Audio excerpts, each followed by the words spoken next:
We are live with excellent health. I love it. Let's go see. You have 2 minutes to grab a friend, grab a drink, and grab your friend a drink, but don't take your friend's drink. We're back at the table, so come and join us. Come on over, baby. Come on over.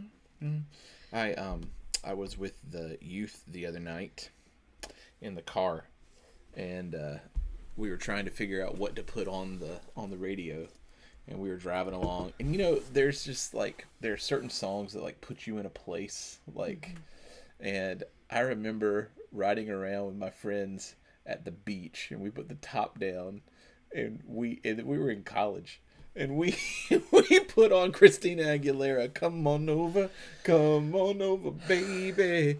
And I don't think the youth had ever heard that song before. Have I told you my memory about that song? No. When I was in 6th grade, we had to do a social studies project on... Yes, you did tell me. On the Holocaust. Oh my God.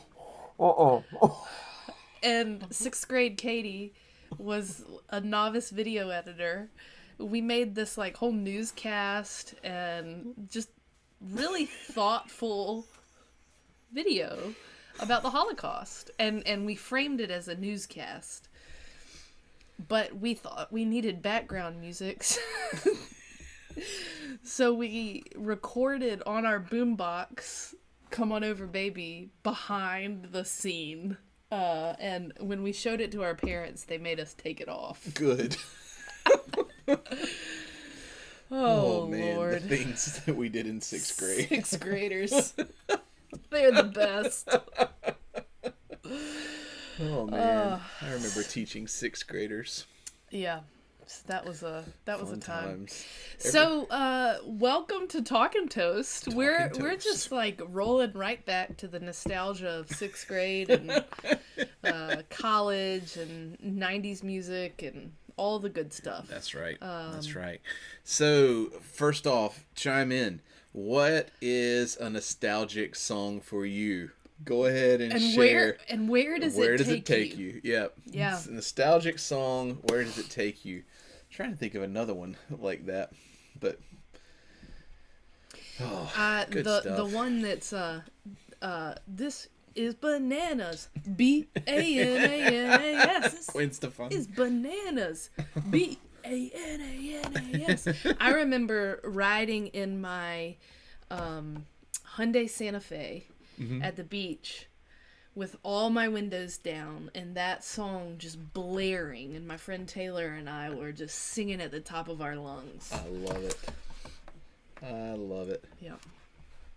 Did that just close? I hope not. Where did it go?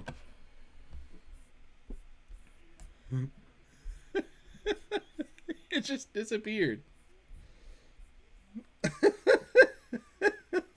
It's here somewhere. It's just new window.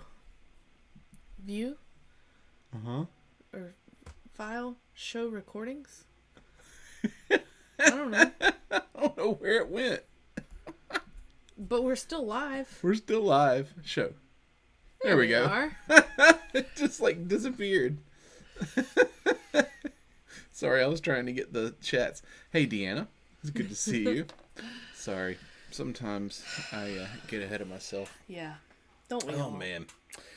Well, this is Talkin' Toast. We gather every Tuesday night, most every Tuesday night. We weren't there last week. We had a dental surgery in our family. Yeah, and we did that. Everything went fine.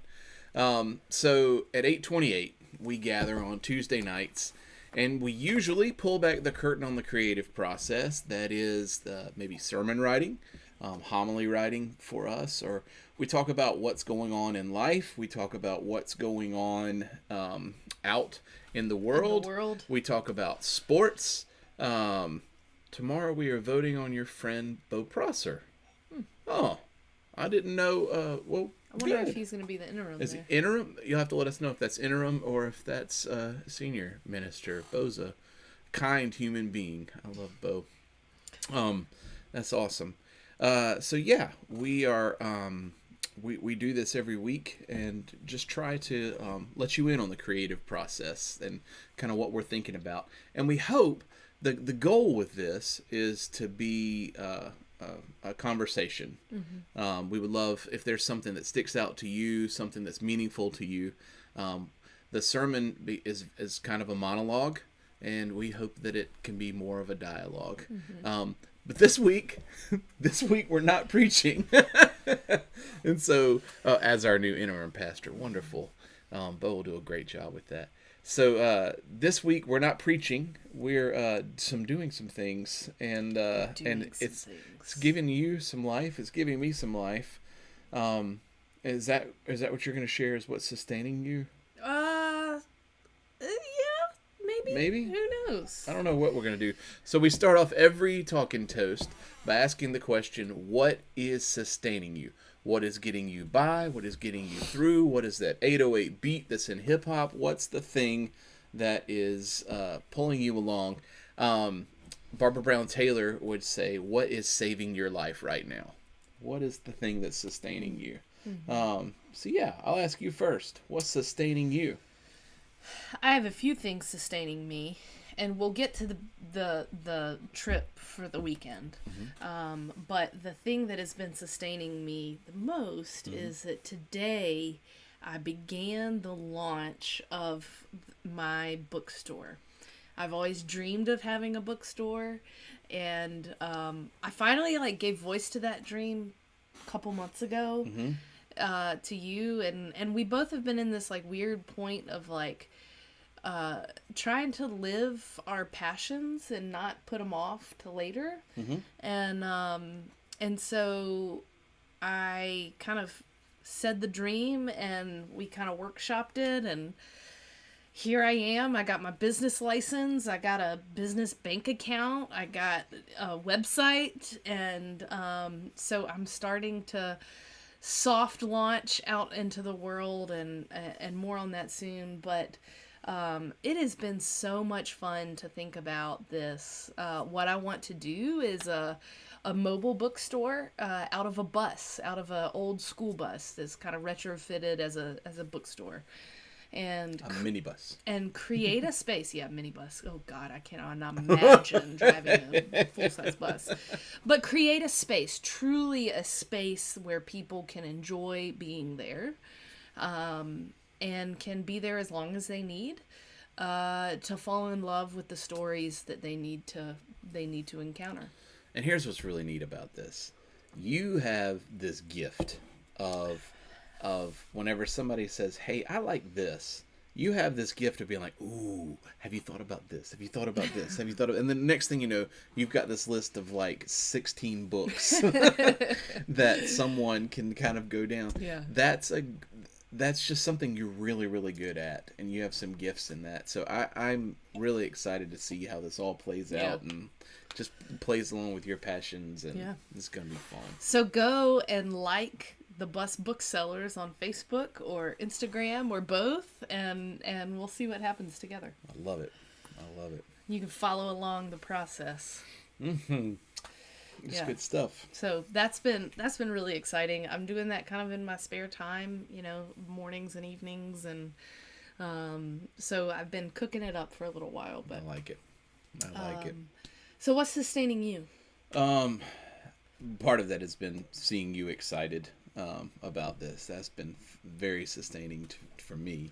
I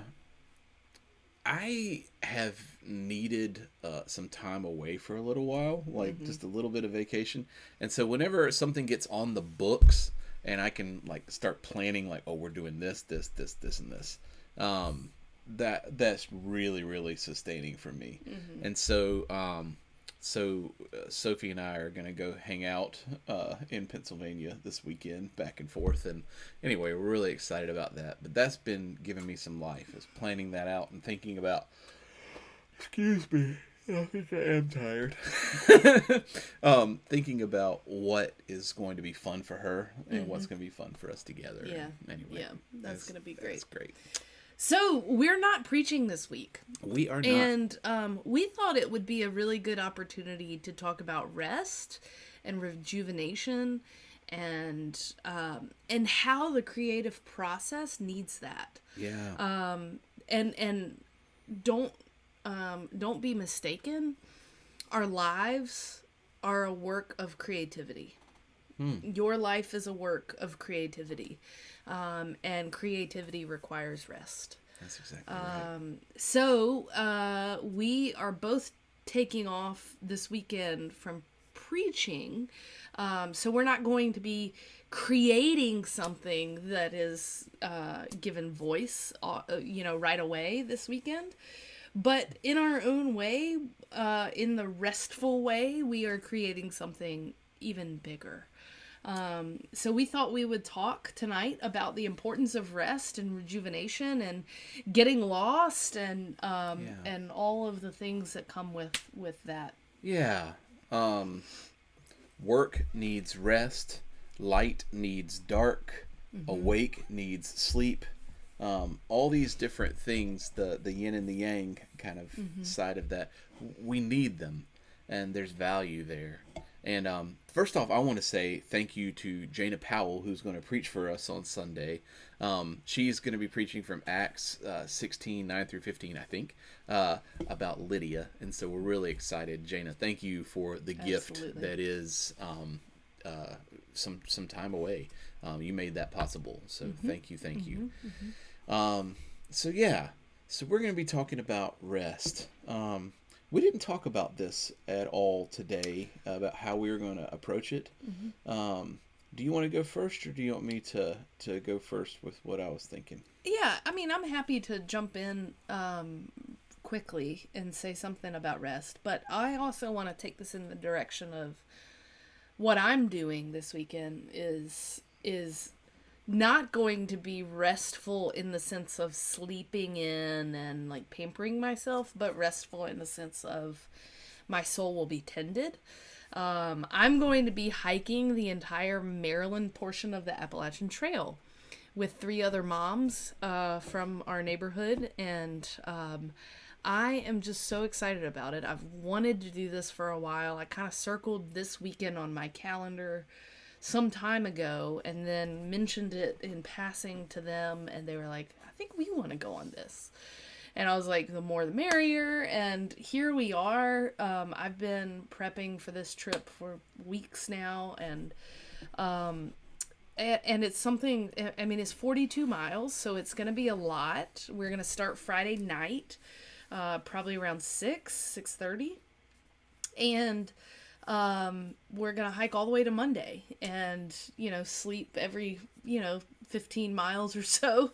And it's going to be a lot, but there's something about being surrounded by the forest and seeing no cars and living off of just what you can carry on your back. There's something magical about that. Yeah. And rejuvenating in itself, right? Yeah, and stripping away the unnecessary parts of life, and being in a setting that is uncomfortable, but comfortable in the discomfort, and being in a setting that is unfamiliar.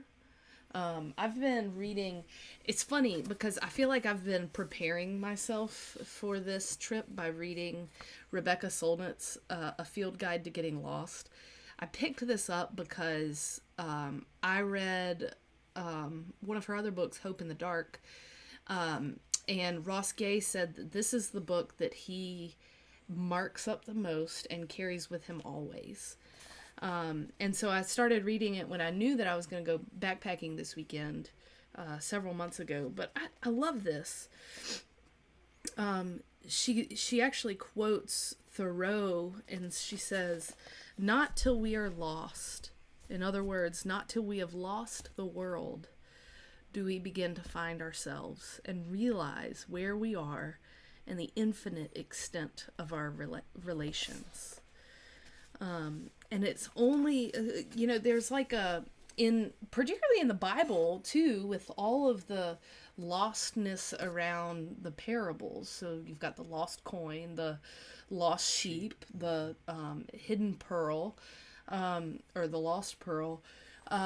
So their lostness kind of takes on a negative quality, but this kind of plays off the idea that we have to get lost, we have to be immersed in the unfamiliar in order to find ourselves. And so that's what I'm doing this weekend. Is I'm gonna hopefully not literally lost, but I'm going to be surrounded by the unfamiliar, and gonna go off into the solitary and see what happens. One of my favorite sermons that I remember from my campus minister, Tim, was Carpe Noctem, seize the night. I love this idea of the loss and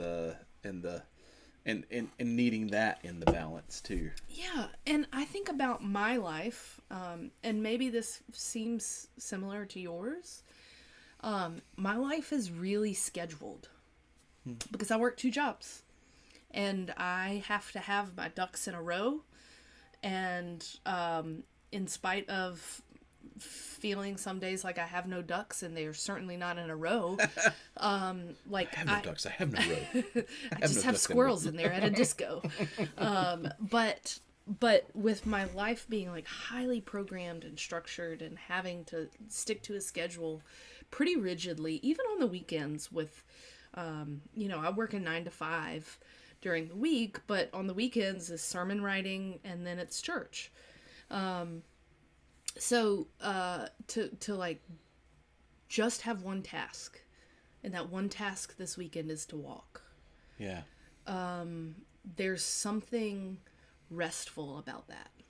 Well, it's not just the walking, right? It's the reconnecting. Oh yeah. And think about, like, you'll be reconnecting with friends, you'll be reconnecting with the trail. You'll be reconnecting with all that is and something you. magical happens on the Appalachian Trail anyway. It's so true.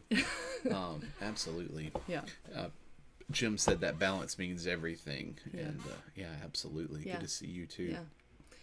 Yeah. So that's what I'm up to this weekend. And for me, this is a key part of rest. Yes, rest can literally mean like go take a nap and sleep in and take care of yourself in that way, but also rest can be a regenerative and active thing as well. Yeah.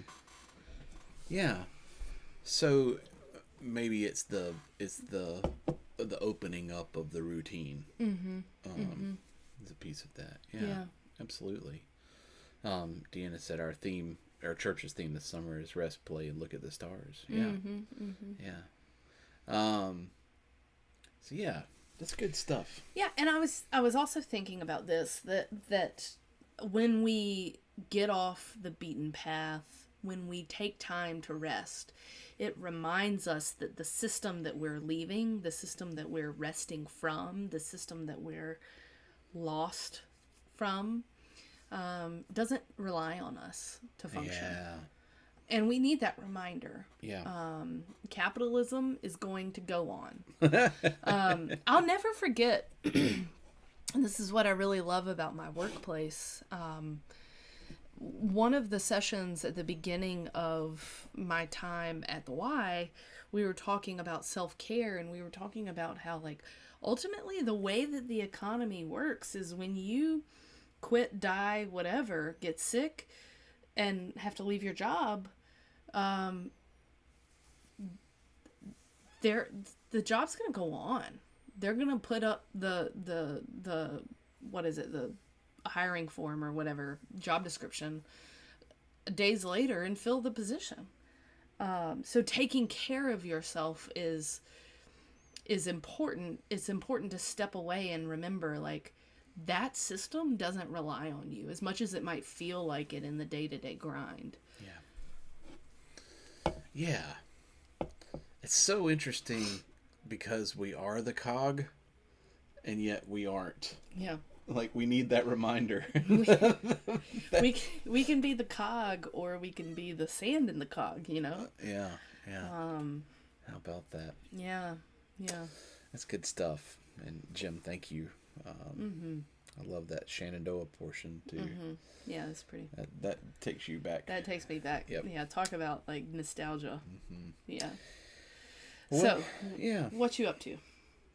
So, well, this weekend, every once in a while, I feel like we just need something to plan that's just for our child, and that's kind of what I'm doing this weekend.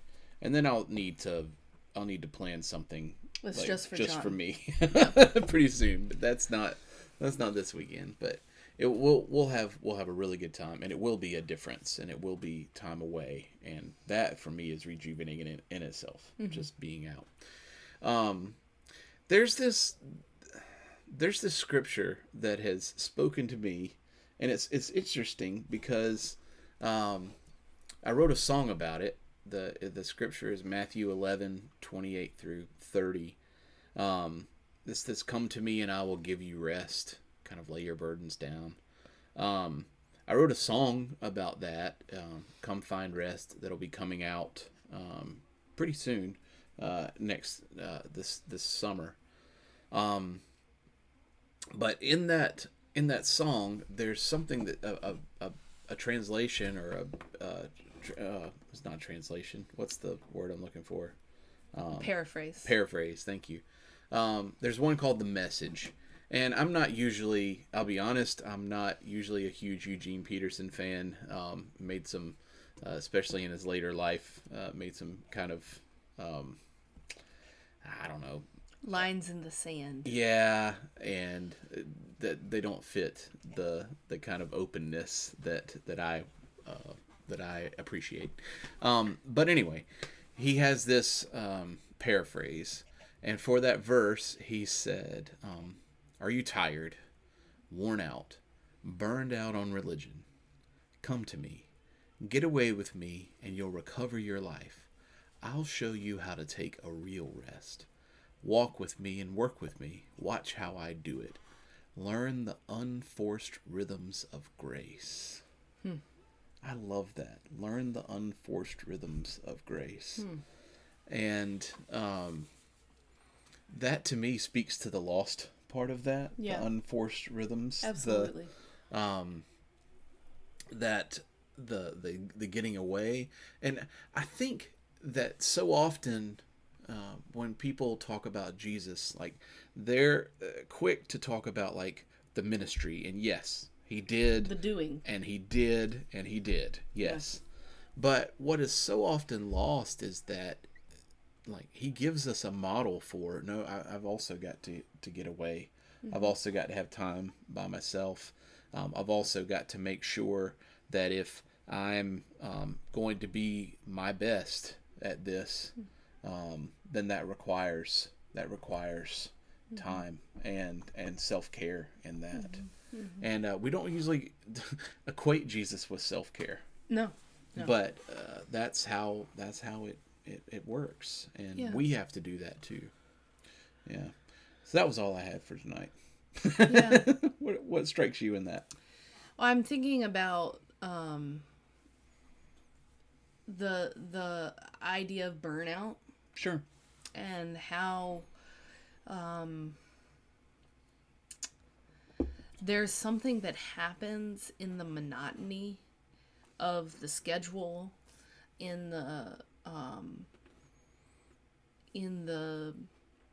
forced kind of rhythm of the week versus the unforced rhythms of grace, which I don't even know where to start unpacking that.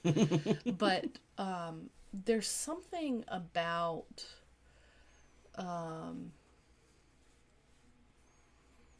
stepping outside of that system that not only does it give rest and rejuvenation, but it creates a more sustainable system too. Yeah. it creates a system even implicitly, so it might not change anything explicitly. You know, policies won't change if you take a week off. Typically, you know, big things don't change, but it creates a system just like the way that you're not going to, the system doesn't rely on you. It creates a system that, kind of the flip side of it is the system. I was going somewhere with this. It's better, like the system. Well, better, yes, but also, so it's kind of the flip side of what I was talking about earlier with capitalism, that like the system's going to go on, but I think what I was trying to say is like it creates also shoot, I got distracted with the question about, yes, the Fever play tonight, and they're playing right now. Sophie's upstairs watching them. It was going to be something really important about, like, it creates a system that it's okay to step away from. Yeah, yeah. Something to that It gives effect, that but permission for everybody. it gives permission for everybody, sure. Yeah. But I think more than that, I was going somewhere with that, but I got distracted. I'm That's sorry. okay. For me, that learn the unforced rhythms of grace idea, that gets kind of like there's a religiosity in that language. I mean, this is scripture, so I get it. But that grace part, to me, I think of that as like, what are the gifts that whenever I'm doing the forced rhythm, what are the gifts I'm missing out on? What are the things that are right there around? What are the things that I have to get out of the pattern in order to experience? Yeah. I love the idea of learning to live freely and lightly as well from that. Yeah. And I feel like that's a lot of what I'm trying to do is I am going to free myself from whatever I can't carry on my back. Yeah. You know? And yeah, I didn't read the rest of that. That keep company with me, and you'll learn to live freely and lightly. Yeah. Yeah. Yeah. Yeah. The rest of the message is pretty good. That part's awesome. That part's the best. Yeah. Oh, man, I wish I could recover where I was going with that, because it made so much sense in my head. But, you know, sometimes it's not for that. Maybe I need a break. There you go. There you go. Well, the Lazarus, Ruth, Zacchaeus, every other friend of Scripture. Zacharias, I think he was trying to say. It's good stuff. Good stuff. Well, we've done some talking tonight, and it's obvious that we're going to find some rest. We hope that you find some rest in the coming days and the weeks. There is something, I don't know, this might just be me. There is something about this springtime change that like takes me forever. It takes my body forever to be like, okay, we're gonna be all right. No, it takes me until October. Yeah, easily. But also for people who are involved in schools, you've got like 12,000 spirit days if you've got kids in school. I know a lot of parents call Maycember. Sophie's school does an ABC countdown, so that's 26 spirit days. So it's just, you know, you gotta take yourself out of the forced rhythms of capitalism sometimes and learn the unforced rhythms of grace. Yeah. I was listening to the radio, it was sports radio the other day. Surprise. And they were driving around campus, a certain campus in upstate South Carolina, and they said, I couldn't believe it, but there are already cars all over the campus we didn't even know what this event was. It was a high school graduation.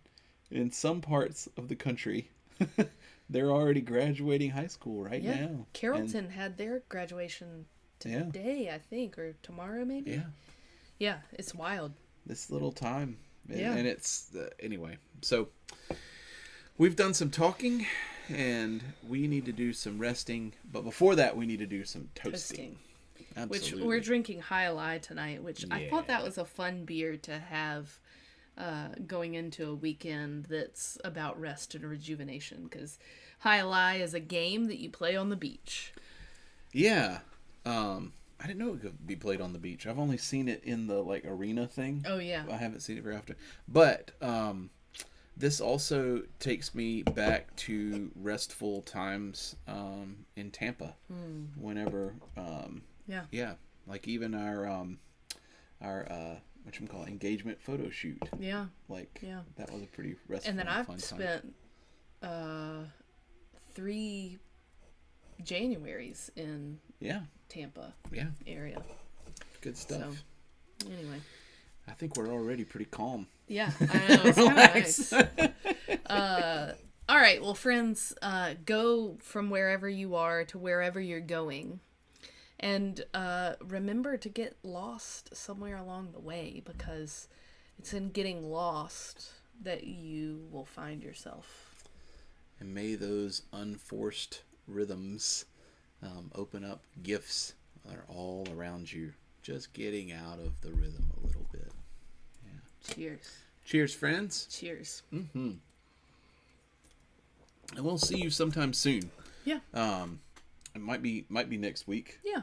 I think it should be next week. But yeah, we'll probably see. next week. Unless I truly get lost. And then it might not be next week. You better be in Harper's Ferry when I get there. That's great. Well, friends, have a great night. Thank you so much for joining us, and we'll see you next time. I don't need you to tell me to get lost. Yes, for certain... For certain people, getting lost is a good prescription. For others, it is not. Yeah. Maybe on the weekends, Julia. Yeah.